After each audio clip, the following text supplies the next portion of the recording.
So guys, ay papakita ko po sa inyo ang version ng pagluluto ng kagang. Kagang po ito, parang alimango pero kagang po ito. So nabubuhay po sila sa mga nipaan. So ito, ang luto na to ay version ng Bicol. Okay, so ganito magluto ang Bicol. May sili yan, maanghang yan. At ito naman po ang version ng Negros.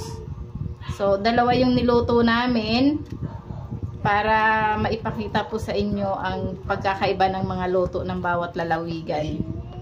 Okay, so ito, yung gata niya nandiyan sa labas na ito. Ayan, parang ang kanyang laman. Ayan. Pakita ko sa inyo yung sa ano. So ito yung anong tawag dito, Mama Jo? Nyog.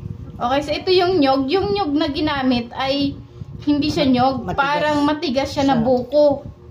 Okay, so matigas na buko na hinalo diyan yung Taba. yung taba nitong ano nito, yung nandiyan yung taba. Nandiyan hinalo. Ipakita mo yung loob ng himangan. Ayan, oh, yan.